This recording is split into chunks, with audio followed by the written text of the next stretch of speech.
বন্ধুরা, আশা করি তোমরা সবাই ভালো আছো। তোমার চ্যানেলে তোমাদের সবাইকে স্বাগতম। তো এই মুহূর্তে তোমাদের জন্য যেটা শেয়ার করতে চলেছি সেটা হচ্ছে দশম শ্রেণীর ইংরেজির ফার্স্ট ইউনিট টেস্টের আমাদের যে কী কী বিষয় পড়তে হবে বা কোথা থেকে কী প্রশ্ন আসবে তার ডিটেলস আলোচনা।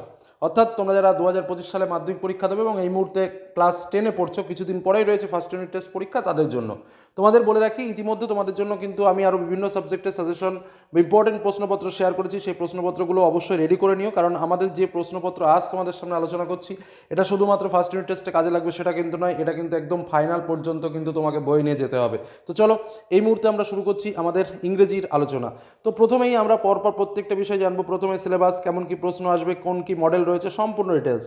তো প্রথমেই তোমাদের সামনে একটু সিলেবাসটা দেখিয়ে নিই। দেখো, আমাদের যে কটা সিলেবাসে রয়েছে তার মধ্যে রয়েছে father self, ফেভেল are the passing away of বাপু। তোমাদের একদম স্পষ্ট করে বলে রাখছি, এবছর অর্থাৎ 2025 সালে যারা মাধ্যমিক পরীক্ষা দেবে তাদের ফাদার সেলফ থেকে কোনো প্রকার কোনো প্রশ্ন আসার সম্ভাবনা নেই। আমি এখানে একদম ক্রস চিহ্ন দিয়ে দিয়েছি। তোমাদের ফার্স্ট ইউনিট টেস্টে বিশেষ করে তাহলে আমাদের একটা কবিতা এবং একটা প্রোজ থাকে, সেটা হচ্ছে ফেবল এবং দ্য পাসিং অ্যাওয়ে অফ বাপু। এবার এই দুটো কিন্তু আমাদের খুব ভালো করে পড়তে হবে, সেটা শুধু এখনকার জন্য নয়, মানে যে স্যার শুধুমাত্র আমি ফার্স্ট ইউনিট টেস্টের জন্য পড়ছি, ফাইনালের জন্য পড়বো না, সেটা কিন্তু নয়। একদম উভয় ক্ষেত্রে, অর্থাৎ ফার্স্ট ইউনিট টেস্ট এবং ফাইনাল উভয়ের জন্য কিন্তু এই দুটো পার্ট ভালো করে রেডি তোমাকে রাখতেই হবে, কারণ এখান থেকেই আমাদের পরীক্ষাতে প্রশ্ন আসবে। আমরা এবার যেটা একটু জেনে নেবো সেটা হচ্ছে আমাদের কোশ্চেন মডেলটা কেমন বা আমাদের প্রশ্ন কেমন হতে পারে। দেখো, আমাদের যেটা পরীক্ষাতে আসবে সেটা হচ্ছে seen, unseen, grammar and vocabulary এবং আরেকটা পার্ট হচ্ছে রাইটিং। আমাদের এই মোট 4টে বিষয় কিন্তু আমাদের সিলেবাসে রয়েছে। কি কি? তাহলে এই 4টে বিষয় থেকেই কিন্তু আমাদের 40 মার্ক। এটাই মজার বিষয়, প্রশ্নে দেখবে সিন থেকে আসবে আমাদের 10 মার্ক, আনসিন থেকে আসবে আমাদের 10 মার্ক, গ্রামার অ্যান্ড ভোকাবুলারি থেকে আমাদের আসবে 10 মার্ক এবং রাইটিংয়ে আরও একটা রাইটিং যেটা হচ্ছে 10 মার্ক। মোট কিন্তু আমাদের এই 40 মার্কের পরীক্ষা। বোঝা গেল? আবারও বলছি, সিন থেকে 10 মার্ক, আনসিন থেকে 10 মার্ক, গ্রামার অ্যান্ড ভোকাবুলারি থেকে 10 মার্ক এবং রাইটিং থেকে 10 মার্ক। এই হলো আমাদের মুখ্য বিষয়। তাহলে আমি এবার তোমাদের বলি, দেখো সিনের ক্ষেত্রে তাহলে আমি তোমাদের কি বললাম, ফাদার সেলফটা সিনের ক্ষেত্রে আসছে না, তাহলে কি আসবে? ফেবল এবং পাসিং অ্যাওয়ে বাপু। তার মানে কি? একটা কবিতা থেকে আসবে এবং একটা গল্প থেকে আসবে। তার মানে কি? প্রোজ এবং পোয়েম দুটোই আসবে। তাহলে প্রোজ থেকে আসবে আবার আমাদের 6 মার্ক এবং পোয়েম থেকে আমাদের আসবে 4 মার্ক, তাই তো? এবার যে স্টোরি, স্টোরি মানে কি আমাদের কি থাকছে এখানে? দ্য পাসিং অ্যাওয়ে অফ বাপু। তো পাসিং অ্যাওয়ে অফ বাপু থেকে এমসিকিউ আসবে দুটো, এসএকিউ বা ফিল ইন দ্য ব্ল্যাঙ্কস বা 1-2 মার্কের কোশ্চেন এরকম থাকবে, এবং পোয়েম থেকে এমসিকিউ এবং এসএকিউ। এই হলো আমাদের কোশ্চেন প্যাটার্ন। নেক্সট আমাদের রয়েছে আনসিন। আনসিন মানে তোমরা ভালো করেই জানো যে একটা প্যাসেজ তুলে দেবে, সেখান থেকে বিভিন্ন প্রশ্ন করবে এবং সেখান থেকে তোমাকে উত্তর রেডি করতে হবে। তো আনসিনে থাকবে 10 মার্ক, যেখানে কিন্তু এমসিকিউ প্রশ্ন, এসএকিউ কোশ্চেন এবং 2 মার্কের প্রশ্ন স্বাভাবিকভাবে থাকে। এমসিকিউ এসএকিউ মানে 8 মার্ক শর্ট আর 2 মার্কের একটা কোশ্চেন দিয়ে দিল।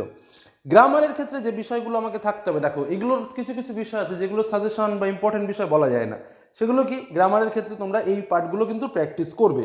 তার মধ্যে voice, narration, sentence change, appropriate phrasal verbs, joining, degree change, article and preposition, one word substitution এবং সিনোনিম এবং অ্যান্টোনিম। এই পার্টগুলো তোমরা ধীরে ধীরে ধীরে ধীরে প্র্যাকটিস করতে করতে সামনের দিকে এগিয়ে যাও এবং একটা সুন্দর জায়গা তৈরি করার চেষ্টা করো। ভয়েস চেঞ্জ, ন্যারেশন, এগুলো। আরও একটা কথা তোমাদের বলি, তোমরা একটু স্কুলের সঙ্গে কন্ট্যাক্ট করবে এই বিষয়গুলো, কারণ সিলেবাসে দেখো প্রত্যেকটা বিষয় রয়েছে। আমরা এটা গ্যারান্টি দিয়ে কেউ বলতে পারবে না যে ফার্স্ট ইউনিট টেস্টে ভয়েস চেঞ্জ আসবে না, ন্যারেশন আসবে না, সেন্টেন্স চেঞ্জ আসবে না, জয়নিং আসবে না, অ্যাপ্রোপ্রিয়েট ফ্রেজাল ভার্ব আসবে না, সেটা সম্ভব না। এটা যদি তোমার স্কুল থেকে কোনো রকমভাবে বলে দেয় যে না, এবছর আমি তোমাদের যে ব্যাকরণ পড়াচ্ছি তার মধ্যে এই 5টা পার্টের থেকে ভালো করে প্র্যাকটিস করো, সেটা হচ্ছে সব থেকে বেটার যদি তোমরা জানো। আর যদি না জানো তাহলে আমি বলবো যে এই কটার মধ্যে আসবে, এখন কোনটা আসবে সেটা গ্যারান্টি দিয়ে পৃথিবীতে কেউই বলতে পারবে না, কারণ তোমার স্কুল কেমন কি করাচ্ছে। বোঝা গেল কি বললাম? যে কারণে এই গ্রামার সেক্টরটা কিন্তু তোমাকে রেডি করতে হবে এবং এখান থেকে কিন্তু প্রশ্ন আসবে। গ্রামারে দেখা যায় যে এক একটা গ্রামারে বিভিন্ন রকম নম্বর থাকে, কখনো বা 1ও দেওয়া থাকে, কখনো বা 2ও দেওয়া থাকে, যে কারণে কিন্তু এইগুলো একটু প্র্যাকটিস করতে হয়। আমি তোমাদের বোঝানোর স্বার্থে একটু 2024 সালের প্রশ্নটাও একটু দেখাবো। দেখো, এক্ষেত্রে আমরা যদি দেখি গ্রামারের যে সেক্টরটা, সেই সেক্টরটা যদি একটু দেখি তাহলে আমরা বিষয়টা আরও পরিষ্কার হতে পারবো। আমাদের কিন্তু এই যে ফিল ইন দ্য ব্ল্যাঙ্কস থাকে, এরকমভাবে অ্যাপ্রোপ্রিয়েট আর্টিকেল অ্যান্ড প্রিপোজিশন থাকে। তারপরে দেখো এই যে 1 মার্ক যে গ্রামার রয়েছে এই গ্রামারগুলো থাকে। আর 2 মার্কের ক্ষেত্রে যেটা লাস্টে ওয়ার্ড ফাউন্ডিং থাকে, যেটা হচ্ছে তোমার আনসিন থেকে খুঁজে বের করে এনে লিখতে হয়। তো যাই হোক, এই যে যেটা আমি বললাম, তো এগুলো কিন্তু টোটালি প্র্যাকটিসের ব্যাপার রয়েছে। আর এগুলো রিপিটেশন, যে এবছর ভয়েস চেঞ্জ এসছে বলে যে আমার সামনের বছর ভয়েস চেঞ্জ আসবে না, পৃথিবীতে এরকম কেউ বলতে পারবে না। এবছর ন্যারেশন এসছে বলে যে পরের বছর ন্যারেশন আসবে না, এটাও কেউ বলতে পারবে না। এবছর সেন্টেন্স চেঞ্জ এসছে বলে যে পরের বছর সেন্টেন্স চেঞ্জ আসবে না বা কমপ্লেক্স না আসে সিম্পল আসবে, সেরকমও কেউ বলতে পারবে না। যে কারণে গ্রামার কিন্তু তোমাকে একটা লং টাইম প্র্যাকটিস করতেই হবে, এটা যেন মাথায় থাকে। তো এই হলো আমাদের মূল যে বিষয় বা আমাদের কোশ্চেন প্যাটার্নটা বললাম। এবার আমরা আসি আমাদের মূল আলোচনায়।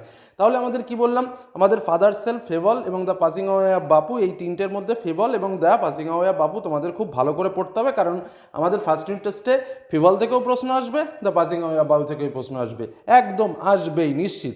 এবার ফেবল তো স্বাভাবিকভাবে তোমরা খুব ভালো করেই জানো একটা কবিতা, এবং হুবহু সেই কবিতার পাঠটায় আসে। আমি তোমাদের একদম পরিষ্কারভাবে তোমাদের বই খুলে আমি তোমাদের সামনে দেখিয়ে দিচ্ছি বিষয়টা।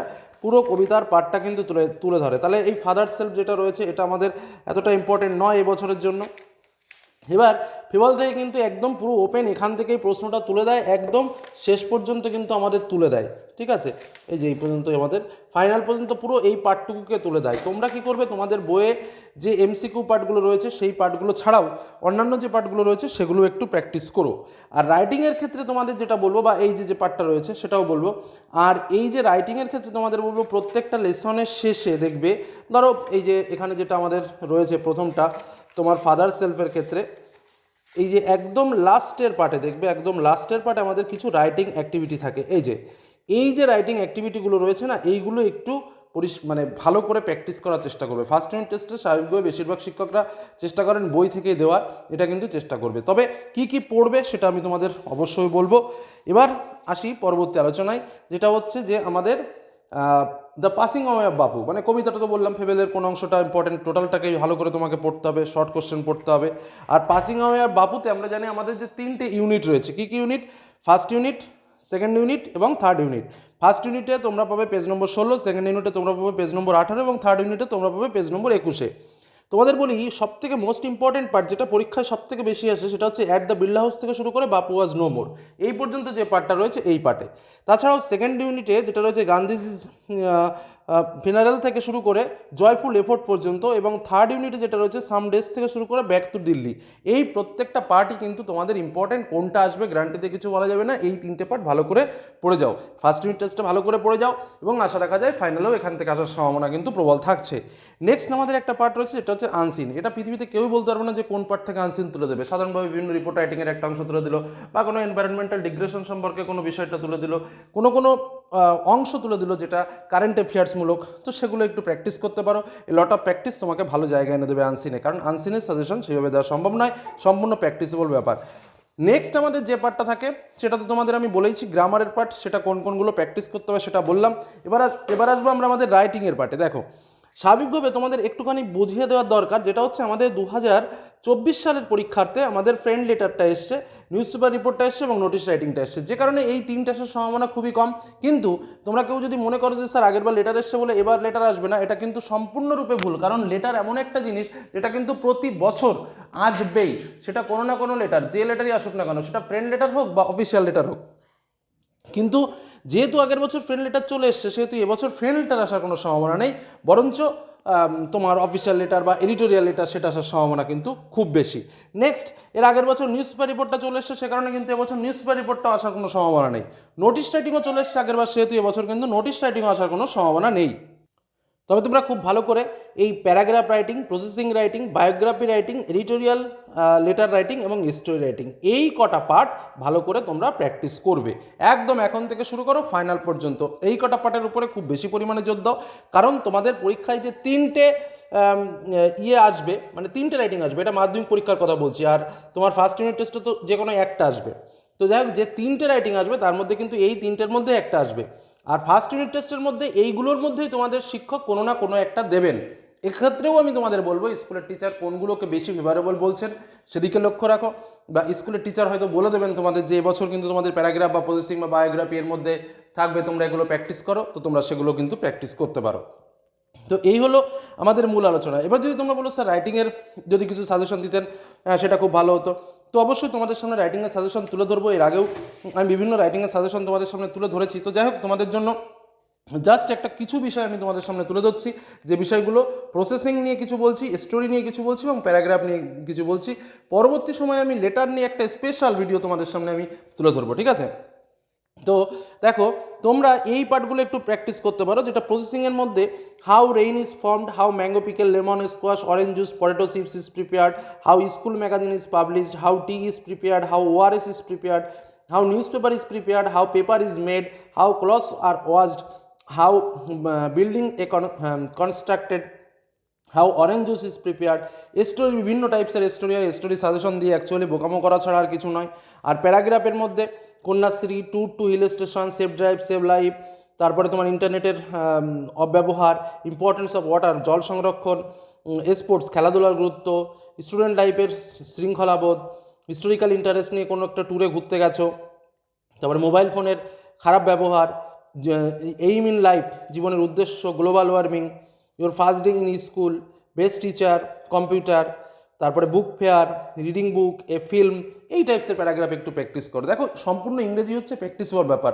তুমি যত প্রথম থেকে খুব ভালো করে প্র্যাকটিস করবে, তুমি ততটাই ভালো বেনিফিট পাবে। তো যাই হোক, তিনটে বিষয় নিয়ে আমরা একটু বললাম, এগুলো যেমন করবে, তার সঙ্গে কিন্তু অবশ্যই বায়োগ্রাফিটাও একটা চার্ট আছে, বায়োগ্রাফির মডেল আছে, সেই মডেলে কিন্তু বায়োগ্রাফিকে সাজানোর চেষ্টা করবে, যে কোনো বায়োগ্রাফি লিখতে পারবে। তো চেষ্টা করবে এগুলো তোমাদের সামনে খুব তাড়াতাড়ি তুলে ধরার, যার জন্য অবশ্যই চ্যানেলের সঙ্গে থাকতে হবে, চ্যানেলকে দেখতে হবে, কোনো কিছুর প্রয়োজন হলে অবশ্যই কমেন্টে লিখতে হবে। তো আজকের মতো এই শেষ করছি। আর এই যেগুলো বললাম সেগুলো প্র্যাকটিস করো, আর চ্যানেলের সঙ্গে আপডেট থাকো। বিভিন্ন তথ্য বিভিন্ন সময়ে খুব গুরুত্ব সহকারে তোমাদের সামনে তুলে ধরবো, যেগুলো দেখলে ভবিষ্যতে তোমার কাজে লাগবে। এটুকুই বলে আজকের আলোচনা শেষ করলাম। ধন্যবাদ।